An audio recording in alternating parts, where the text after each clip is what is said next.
Who here is interested in having conscious shifts out of body?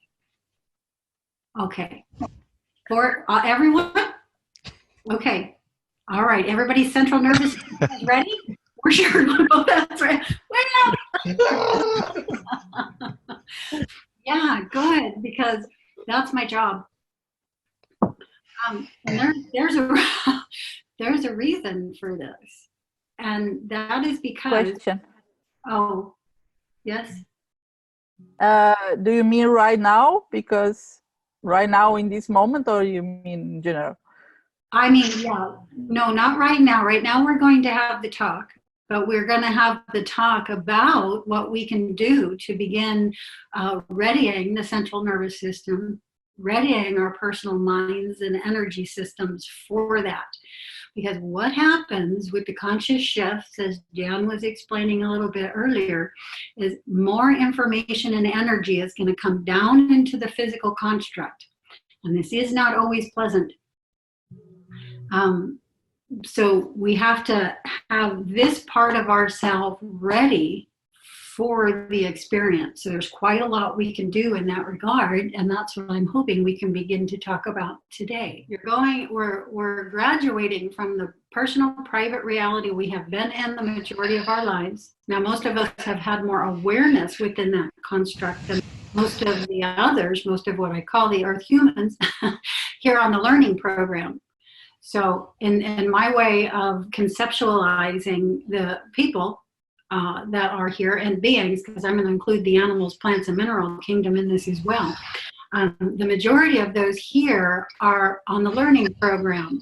They're in a third dimensional construct, learning what a third dimensional experience is and how to live, how to survive, how to be in that. Then there's others of us, and we're not here on the learning program.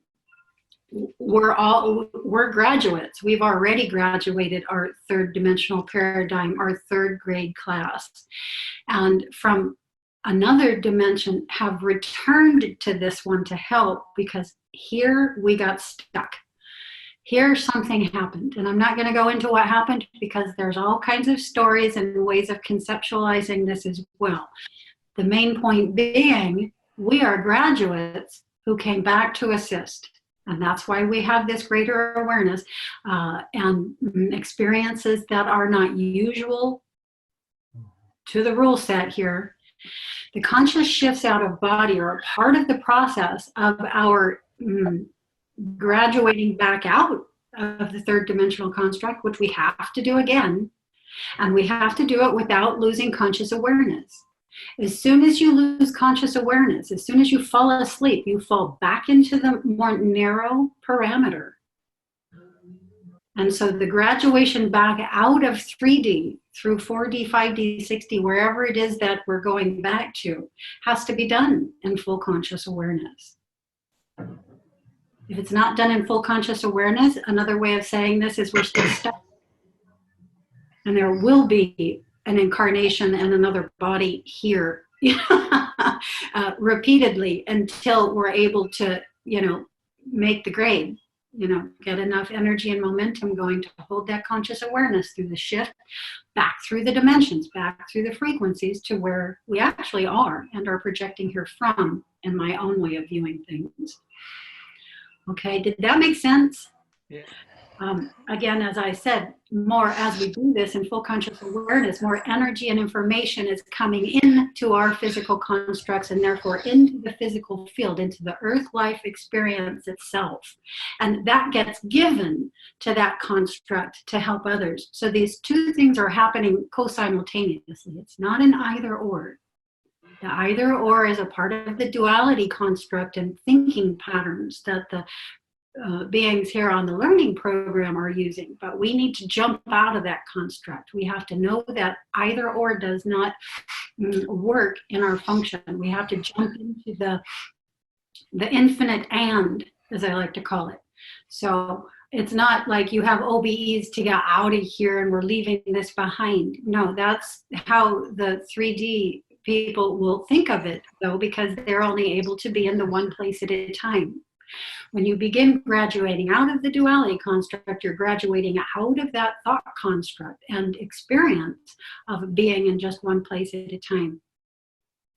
Okay? No, bring some awareness into this for a moment. Those of you who have had out-of-body experiences and even lucid dreams, because they are in fact the same thing. From the wider construct in, not from the narrower construct out, then it's perceived differently. But from the wider construct in, they're the same thing. And they're just an expansion of consciousness into an additional frequency territory. And in that experience, you either know you're dreaming or you know you're out of body. Therefore, you know you have a body in the physical construct, and you know you're having one there in the environment in which you are. You're in two locations. Cognizing that is important.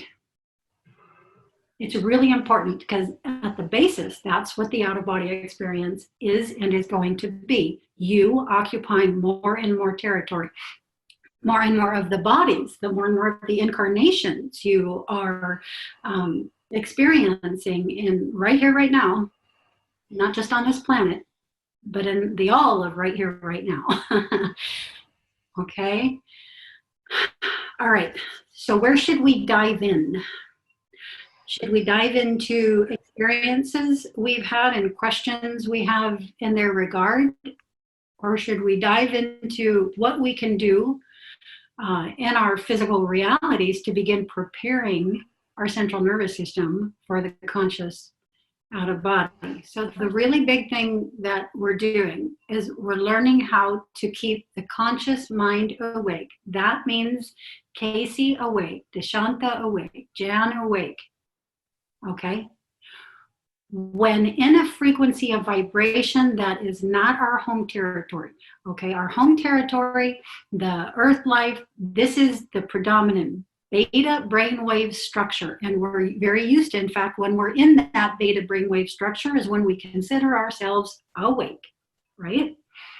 Okay, that's the frequency. Those are the waves we ride when we are what we call awake. It's a beta brainwave.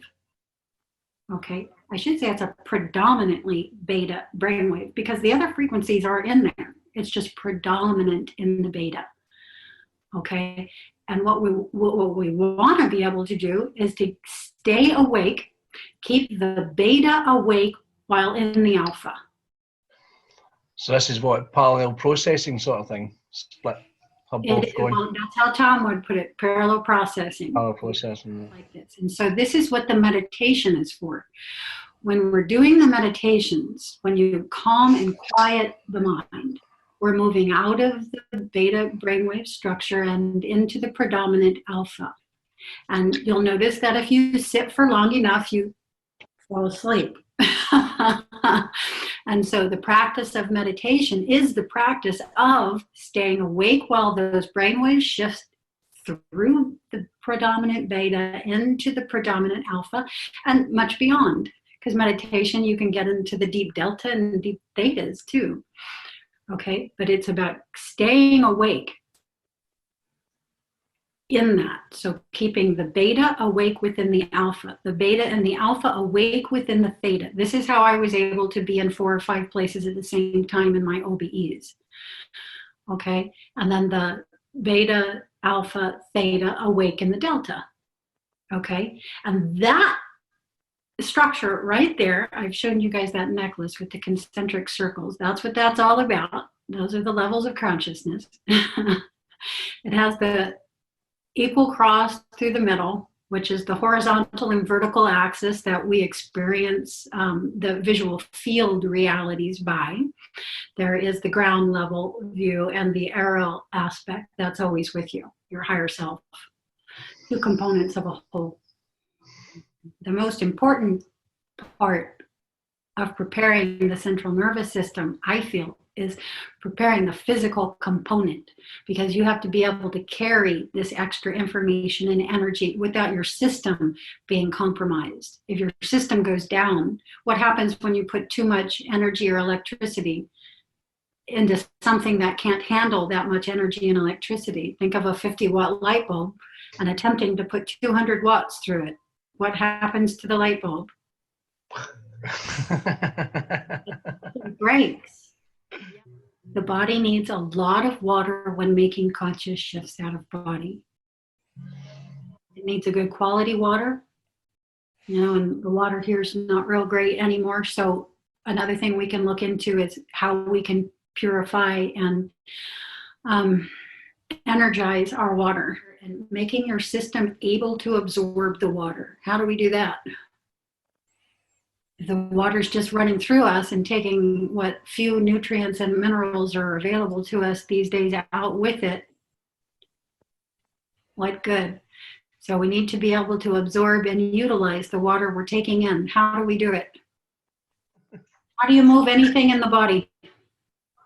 How do you move anything in the body? What moves in the body? Your breath. Okay, so this is why the yogis have pranayama. Okay, the way you move anything in the body is through the breath. You can also move it through the mind.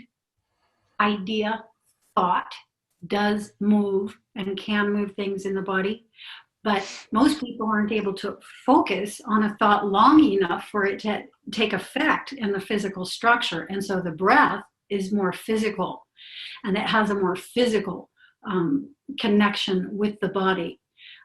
Or a more immediate physical connection with the body, as far as physical beings see and experience based on their parameters. And so this is where the breathing comes into play. Deep, long breaths in, all the way up there to the very top of the breath. Right there where you think you're done inhaling, where you think you can't breathe in anymore, on purpose, relax right there at the top of the breath and let the breath come in even more. Just learn to take a deeper, fuller breath. Okay, and this will begin to move things more in the body. Without the oxygen, without the movement in the body, nothing gets processed.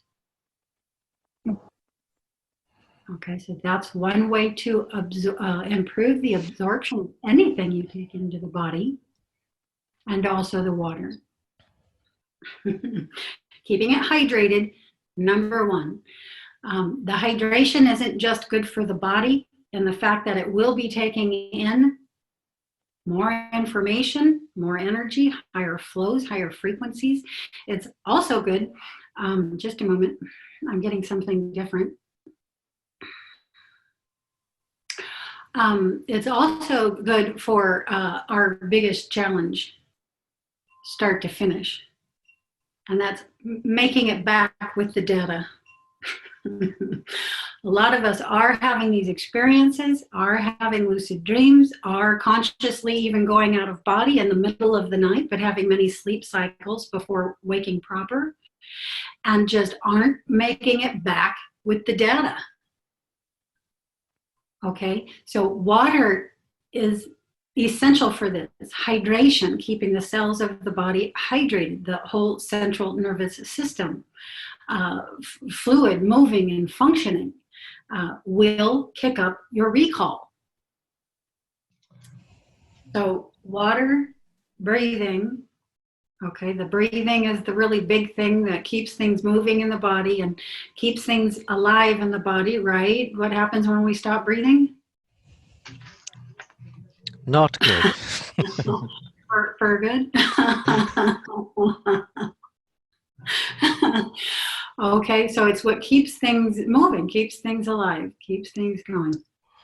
What else? What else can we do to start having the conscious OBEs? We all know it. James reminded me to break mine out before I got here. Yes, journal. Yes. Mine's a binder. But... Show me your journals. But journaling, yes. Why does journaling help? Memory, because it helps your memory back, cognition. Yeah. You're grounding the non-physical. You're grounding it right here in the physical. So that's what that is a replica of. It's a literal physical replica of you grounding the information here, of bringing it back with you. Okay, so that's why we're doing it. Fundamentally, that's why we're doing it. The details that we're writing down, sure, we have a lot of fun with those, you know. But fundamentally, that's why we're doing it. We're just grounding the information here. This took place, it took place here, and here it is. It's a physical thing. And that means if it's written down there, it can actually affect the physical reality. Me writing this down can help you bring back your data, help you experience more of your dream state. Okay, I affect consensus by writing that down and putting it here.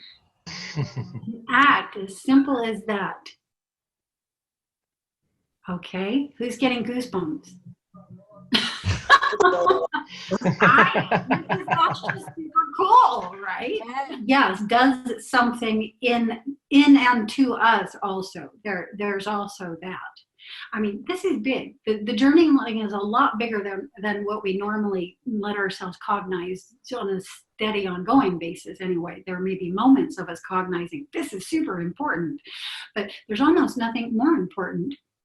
I have a question. Once you get to the point where you can hold it in your actual physical construct, fine, then the actual physical construct grounds it. But until then, this is what does.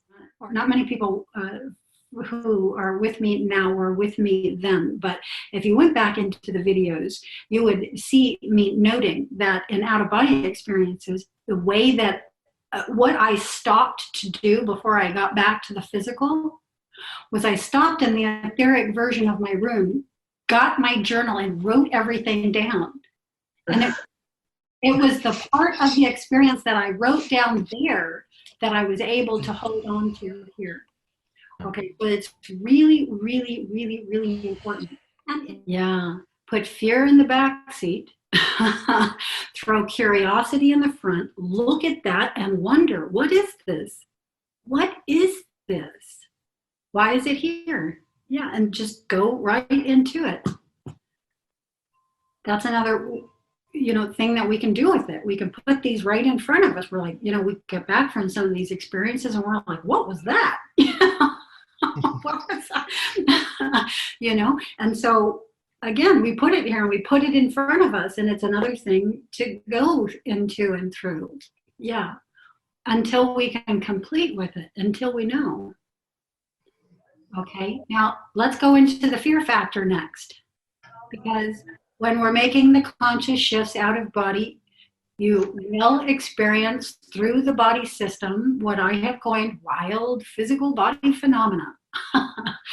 And your central nervous system has to be able to process this data, process this information in a way that doesn't take you into your own fear-created construct. You don't want to have to go through that in order to get into the experience that your larger consciousness was designing for you.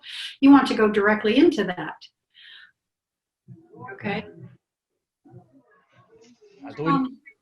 In shamanism, as you know, I'm a shaman. It just naturally happened. I didn't pursue it. An out-of-body explorer is a shaman.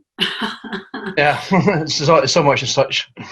And so it will advance to take you to the point where you travel physically into these fields. And so you do still have to prepare the physical body. There is a fear factor in this. The central nervous system does go into shock. Mine went into shock for almost 2 years. So like if I were to put my hand out like this, I couldn't get my hand to stop shaking. So my central nervous, and during the first 2 years of me making the videos, it was like that. I literally had to sit on my hands a lot or put them underneath me because my body would start shaking. I could not physically process that amount of energy yet. And these physical things were happening. So in the middle of making one of those videos, I might feel a cold hand on my shoulder, and you have to get used to those things. I could also feel myself, being rotated. That was a part of my process. So the directions do come into play. And